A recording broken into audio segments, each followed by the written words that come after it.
puso ni Monica.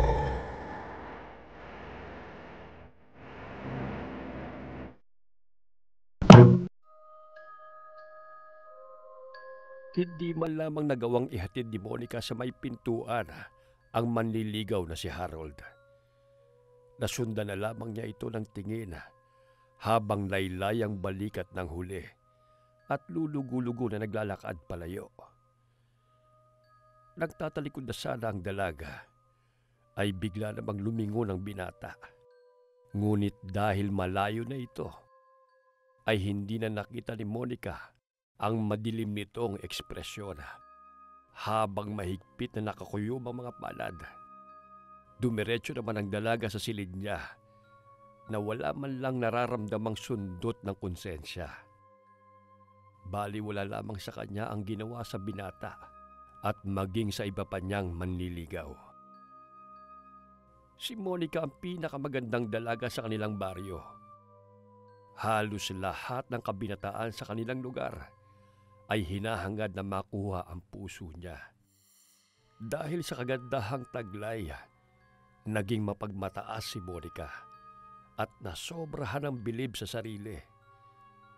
Maraming lalaki ang kanyang pinaasa, ngunit binigo lamang sa huli.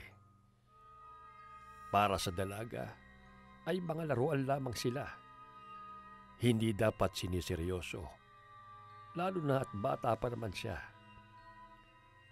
Walang kamalay-malay si Monica na sa kanyang ginagawa ay sinusundan niya ang yapak ng kanyang ama. Bago nawala sa mundong ibabaw ang tatay niya, ay kay Rami muna nitong pinaluhan ng mga kabaro ni Eva. Kabilang na ang kanyang ina. Matuloy na lumipas sa mga araw. Ganoon pa rin ang mga gawain ni Monica. Magpapaasa sa mga manliligaw at saka bibiguin sa kanyang mga pangako. Lingid sa dalaga, ilang araw na siyang lihim na pinagmamasdan ng isang misteryosong nilalaka. Humahanap lamang ito ng tamang tiyempo upang maisagawa ang maitim na balak. Isang umaga, galing sa palengke si Monica. Masama kasi ang pakiramdam ng kanyang ina, kaya siya muna ang namalengke ng araw na yon. Akmang bubuksan na sana niya ang lumang gate nila nang may malamig na kamay ang humawak sa braso niya. Napapitlag pa siya at muntik nang mapasigaw nang lingunin ng taong humawak sa kanya. Nabitiwan din niya ang bitbit na basket, kaya naman nahulog ang kanyang mga pinamili. Isang matandang babae, nakulubot na ang mukha at kamay ang tumambad kay Monica. Napapiksi siya ng mamalayan na nakahawak pa rin ito sa kanyang braso. Labis ang kanyang pangingilabot, lalo na nang ngumiti sa kanya ang matandang babae.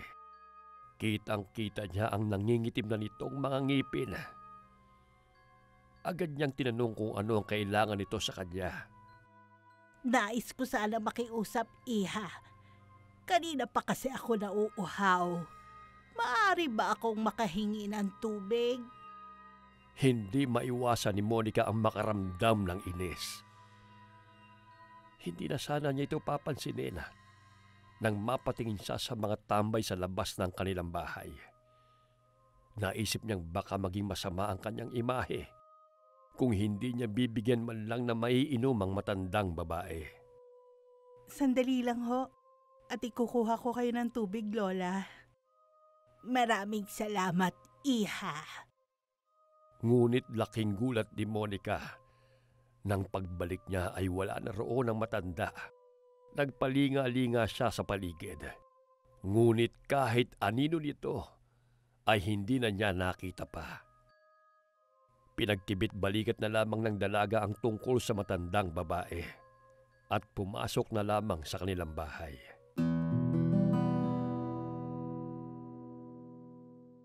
Kinagabihan, habang nakahiga si Monica sa kanyang kama, ay tila biglang napakaalinsangan ng kanyang pakiramdam. Parang inaapoy ng lagnat ang loob ng kanyang katawan Pakiramdam din niya ay tuyong-tuyo ang kanyang lalamunan. Samantalang naubos na niya ang laman ng tubig ng pitsil na nakapatong sa lamesita. Pagkatapos makaubos ng isa pang pitsil ng tubig, hindi pa rin matighaw-tighaw ang uhaw na nararamdaman ng dalaga.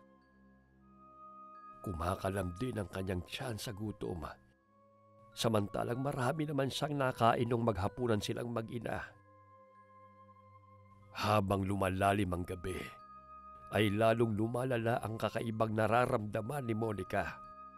Hindi na niya namalayan ang mga nangyari pagkatapos niyang bumagsak sa sahig dahil tuluyan na siyang pinanawan ng ulirat. Kinabukasan, nagising si Monica na nasa bakuran nila at walang kahit anong saplot. May dugo rin ang ilang parte ng kamay niya at mukha. Pinakiramdaman niya muna ang sarili bago tumayo. Nang matiyak na walang galos o anumang sugat sa katawan, ay dali-dali na siyang pumasok sa bahay. Buti na lamang at tulog pa ang nanay niya.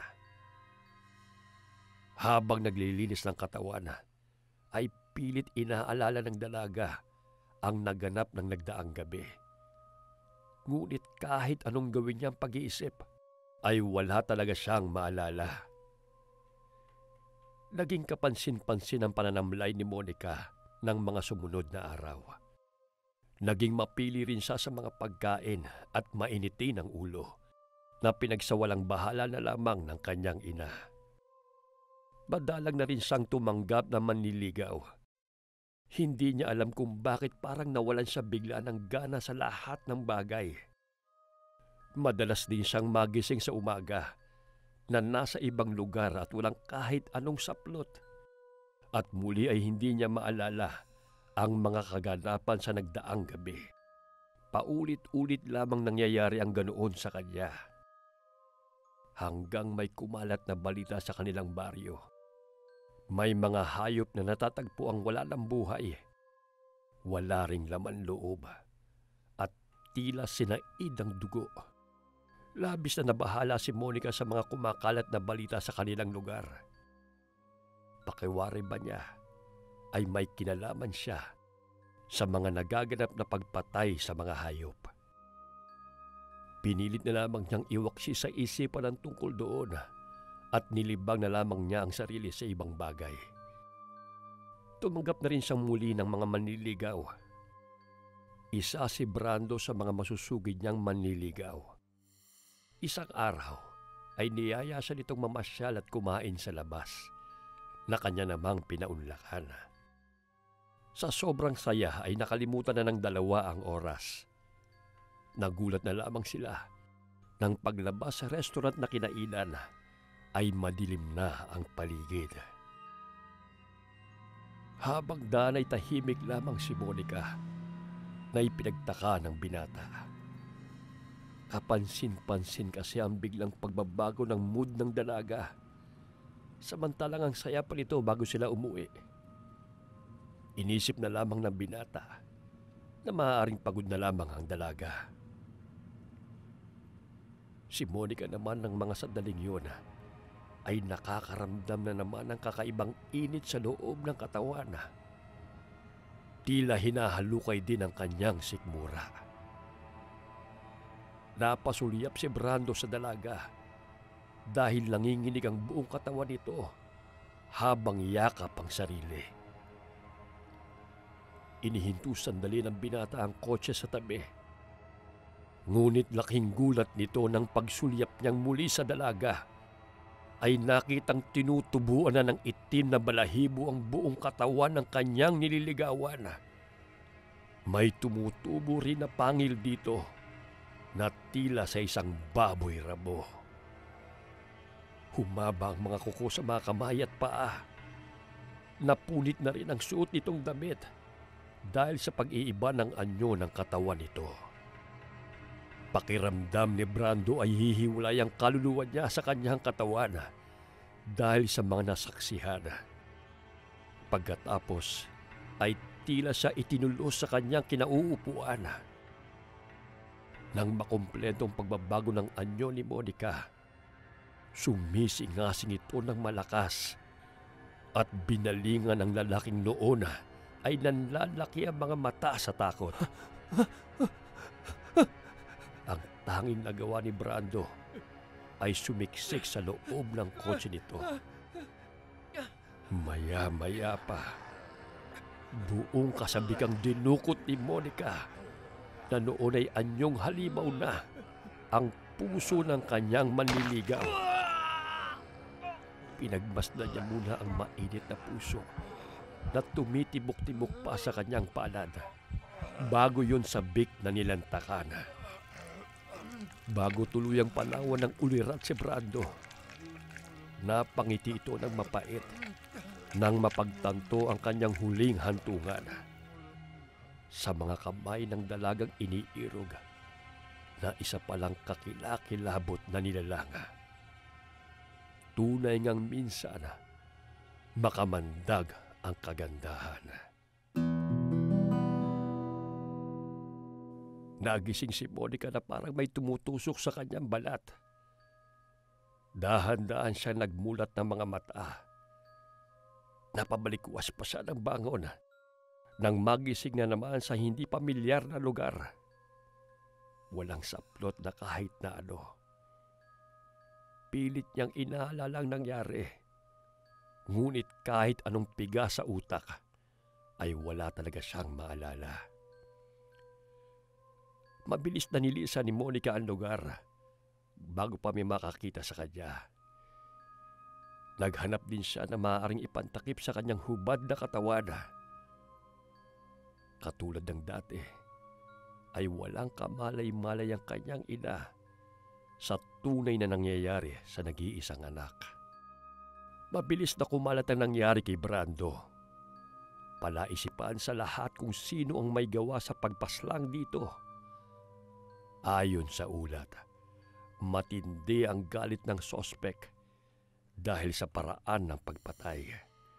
Nawawala kasi ang puso at iba pang laman loob ng lalaki. Halos gula-gulanit din ang katawan ng biktima nang matagpuan ito. Simula nang mabalitaan ni Monica ang nangyari kay Brando, lalong hindi mapakali ang dalaga.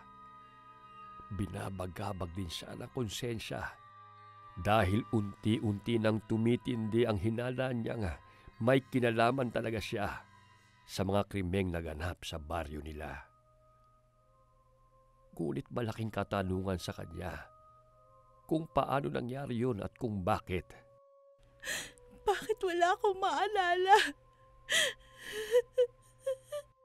Isang araw, habang nagwawali sa bakuran nila si Monica, biglang tumambad sa harapan niya ang isang pamilyar na mukha. Kayo yung matandang humingi sa akin ng tubig noon, pero biglang nawala. Biglang kumabog ang kanyang dibdib, lalo na nang mapagtanto na sarado ang gate nila at wala pang nagbubukas. Paano kayo nakapasok? Kumusta ang bago mong katauhan, Monica, iha? Nagustuhan mo ba ang regalo ko sa'yo? Sa dami ng mga naging biktima mo, sa palagay ko'y nasisiyang ka maging isang halimaw!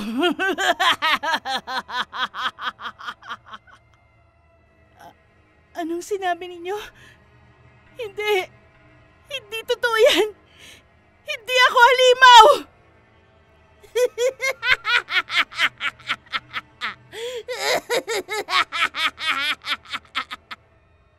Nagimbal si Monica ng labis nang sabihin sa kanya ng matanda na ganap na siyang aswanga dahil nakatikim na siya ng sariwang dugot laman ng tao. Pinabati kita, Monica. Isa ka lang ganap na awok. Katulad ko!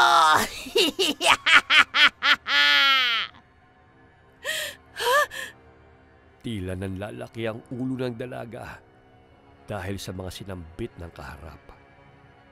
Kumpirmasyon din yun na tama ang kanyang hinala na siya ang may kagagawa ng sunod-sunod na pagpatay sa mga pobreng hayop at maging sa kaawa-awa niyang manliligaw na si Brando. Sa puwang ulo, parang umikot bigla ang paligid niya. Ipinikit na lamang niya ang mga mata sa pagbabaka sakaling maglalaho rin ang matanda sa kanyang harapan. Na baka panaginip lamang ang lahat.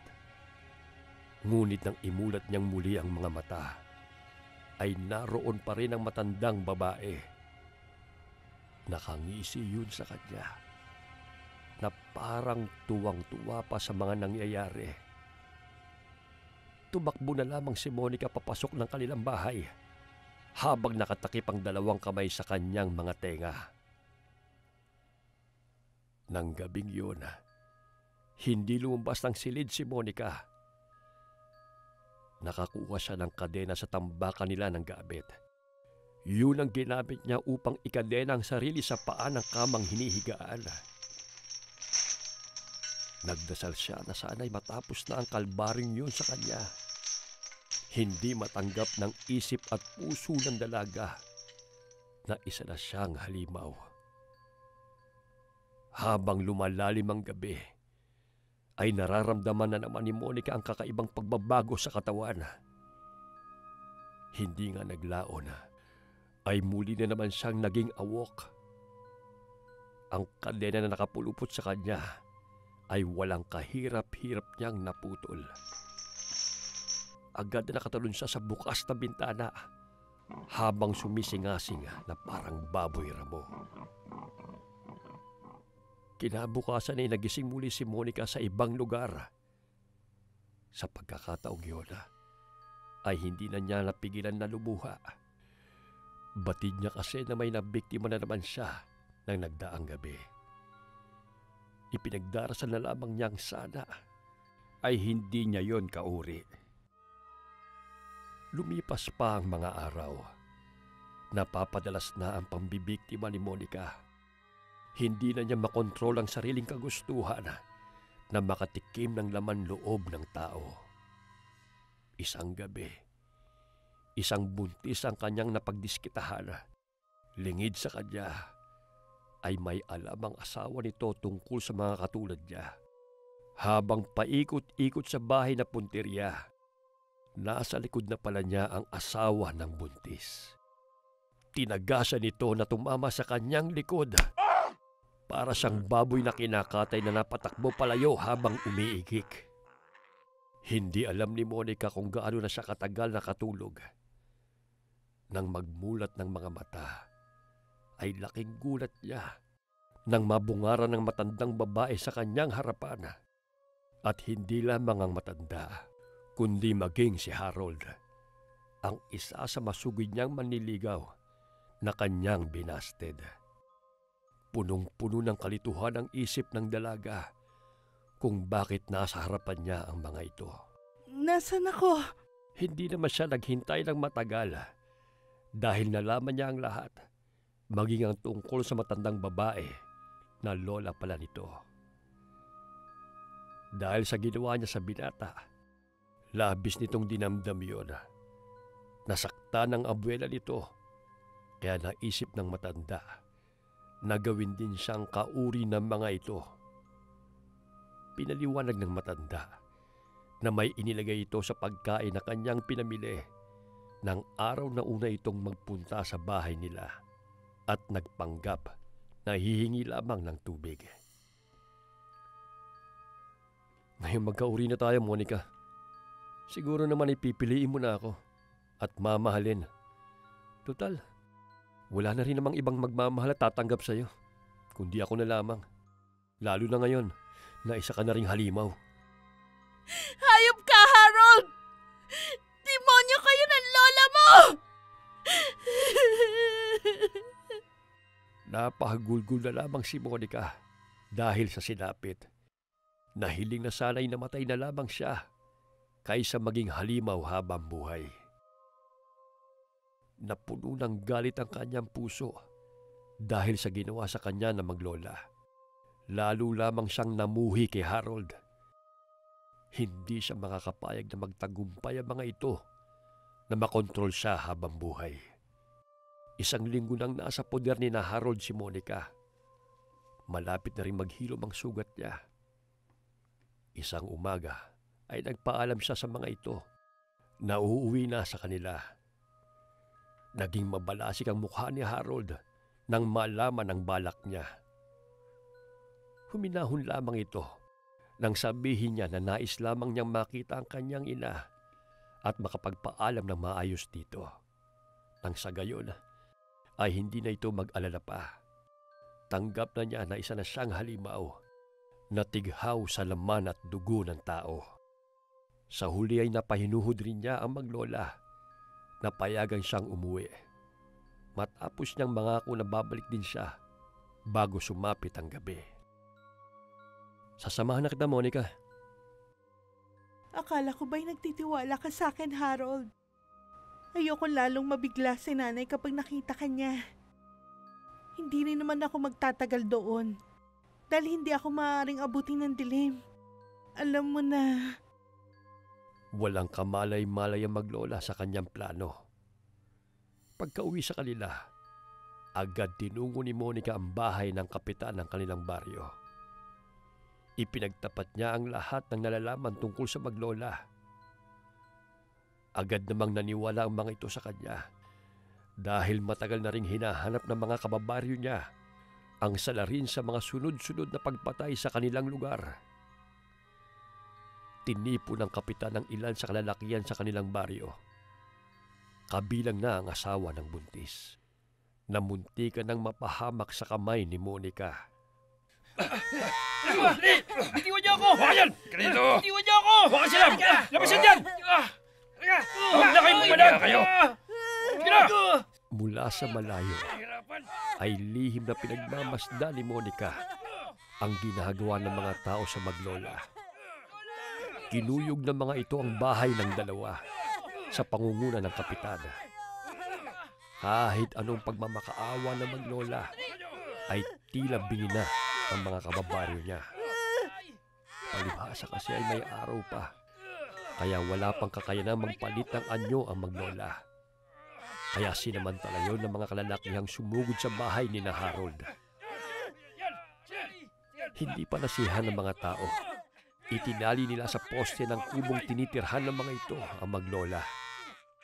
Binuhusan ng gasolina ang buong bahay at saka sinilaban. Madidinig sa paligid ang nakabibiging sigaw ng maglola habang nasusunog ng buhay.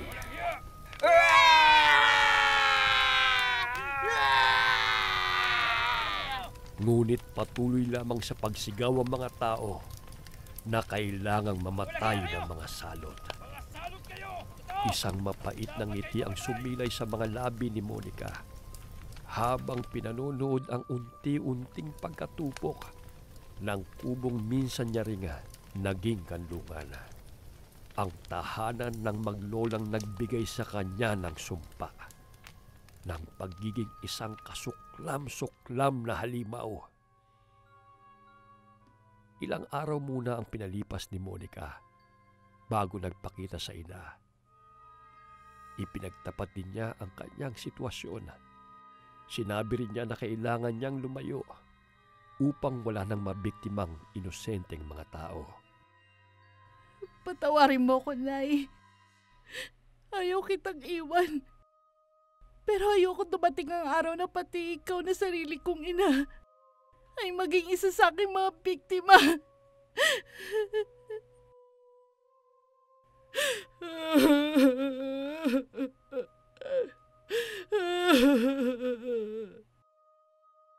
Tanging pagtangis na lamang ang naging tugon ng kanyang ina. Hindi na ito tumutol pa nang lumisan na ng tuluyan ng nag-iisang anak matapos nilang maigpit na magyakap. Matuling lumipas ang mga taon nanirahan si Monica malayo sa karamihan. Mas pinili niyang sa bundok mamalagi na tanging siya lamang ang nakatira. Mga hayop sa gubat ang kanyang pagkain sa oras na nagiging awok siya. Batid niyang habang buhay na siyang magiging halimaw at huli na para magsisipa. pa. Ngunit kung may babalik lamang sana niya ang nakaraan, Hinding-hindi na siya magpapaasa at mananakit pa ng mga lalaking walang ibang hangad, kundi makuha ang puso niya. Basta tatandaan lang po natin, anuman ang dinaraanan natin sa buhay, ayon sa mga awit, Kapitulo 46, versikulo 1, ang Diyos ang ating lakas at kanlungan at handang saklolo kung may kaguluhan.